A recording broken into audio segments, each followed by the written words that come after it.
Welcome to The Explainer. Today we're diving into something truly fascinating. You know, we often look at ancient religious texts purely through the lens of spirituality or mysticism, but sometimes, and this is super cool, they hold these absolutely profound sociological and political insights. That's exactly what we've got with the Aggañña Sutta, a remarkable discourse from the Buddhist canon. So we're not just listening to a religious sermon today, we're essentially unpacking an ancient, devastatingly logical thesis that completely deconstructs the origins of society, social class, and human governance. Now, you might be wondering, are some folks just naturally born superior to others, or are social classes entirely a human invention? It's the kind of question that has literally sparked revolutions, and it sets the stage perfectly here. Let me set the scene for you. We've got two novices, Vasetta and Bharadvaja. They come from these high-class Brahmin families, like the absolute top of the social pyramid in ancient India. But they decided to leave all that behind to join the Buddha's monastic order. And because of this, their former Brahmin peers are just viciously insulting them, hurling abuse and claiming they've abandoned the highest, purest caste to hang out with lower-class individuals. The tension here is totally palpable. It's a massive clash of worldviews. Okay, let's dive into this. Section 1. The Myth of Superiority. To truly grasp the Buddhist counterargument, we first need to look at the prevailing societal myth of that era. This was the narrative the Brahmins used to justify their absolute unquestioned authority. They were asserting a literal divine right. Basically, they claimed they were born directly from the mouth of the god Brahma, that they were the white caste, pure and uniquely divine, while everyone else was essentially, well, inferior dirt. But the Buddha, he hits them with this brilliantly sharp, purely biological reality check. He basically says to Vasetta and Bharadvaja, hey, look around. We all see Brahmin women getting pregnant, giving birth, and breastfeeding their babies. He completely dismantles their arrogant claim of divine origin just by pointing to observable, undeniable reality. They aren't born from some god's mouth. They're born from a mother's womb, just like literally every other human being on the planet. All right, moving on to Section 2, the equality of actions. So, having totally shattered that biological myth of supreme birth, the Buddha transitions to his core argument. If birth doesn't make you superior, then what does? Well, the answer is your actions. The text lays out this universal standard that applies to absolutely everyone, completely ignoring the four Indian castes, the Kshatriya rulers, the Brahmin priests, the Vaisya merchants, and the Sudra laborers. Think about it. A Brahmin who kills, steals, or lies is going to suffer the exact same negative consequences as a Sudra who does the same thing.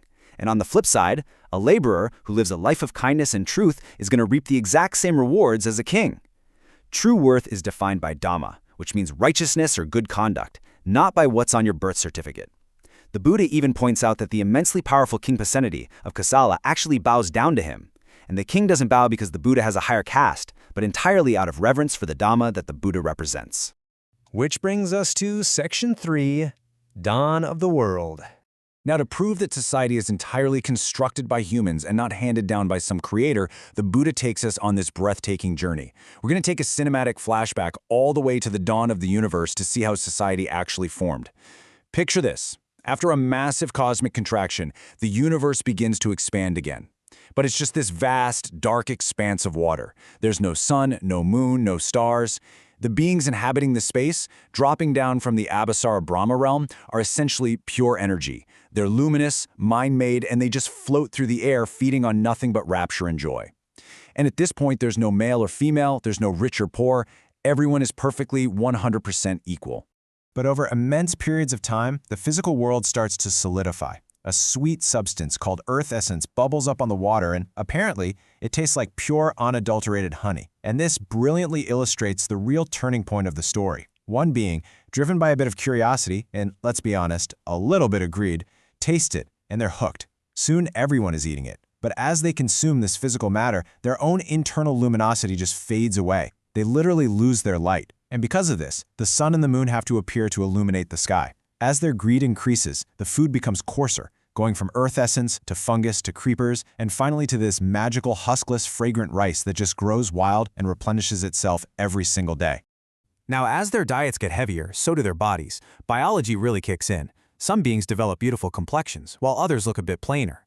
Naturally, the beautiful ones become arrogant and start mocking the others. This very human conceit actually causes the higher quality food sources to vanish. Further down the evolutionary line, specific biological genders appear, and with genders comes mutual observation, which, you guessed it, leads to physical lust. When early couples started acting on these impulses in public, the community was absolutely scandalized. They actually threw dirt and ash at them. So what did these couples do? They invented the very first houses, literally just to get some privacy. So, that brings us to Section 4, Greed, Property, and Law.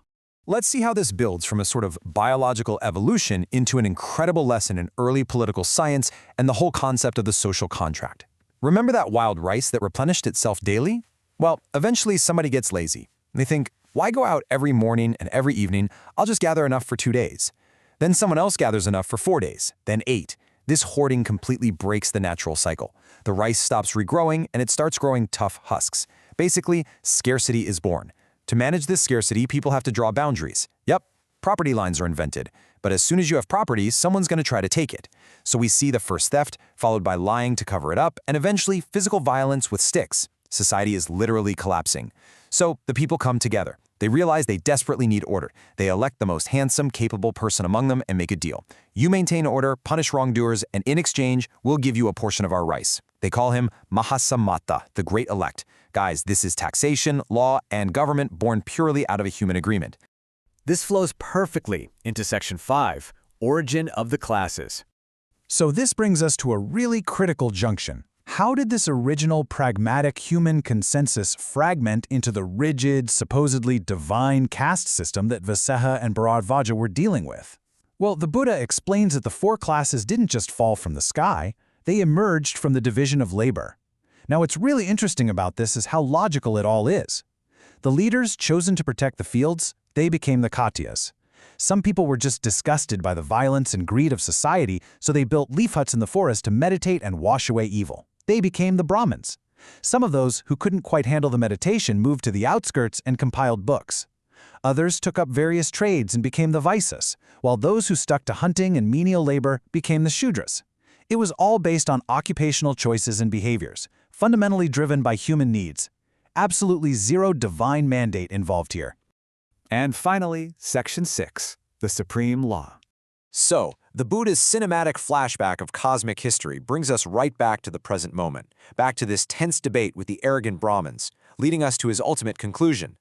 If society, borders, property, and class are entirely human constructs, built upon a history of greed and necessity, then none of it is fundamentally real or sacred.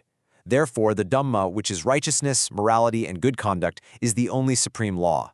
It really doesn't matter if you're a Kshatriya or a Sudra. Anyone who cleanses their mind, lives purely, and achieves liberation is considered the absolute best of humanity. The Buddha seals his argument by actually quoting the deity Sanamhumara Brahma himself. He says, "The Kshatriya is best among those who value clan, but the one endowed with knowledge and conduct is best among gods and humans." So the absolutely crucial point is this: morality consistently and infinitely outranks lineage. Who you choose to be is vastly more important than who you were born to be. The Aggañña Sutta leaves us with a truly empowering realization. Everything from our borders to our social classes was built by humans, just trying to manage their resources and, well, their own flaws. So I'll leave you with this. If our societal hierarchies and divisions were originally created by human consensus, what stops us from rewriting that social contract today? Thank you so much for joining me on this explainer. Keep questioning, keep learning, and I'll catch you next time.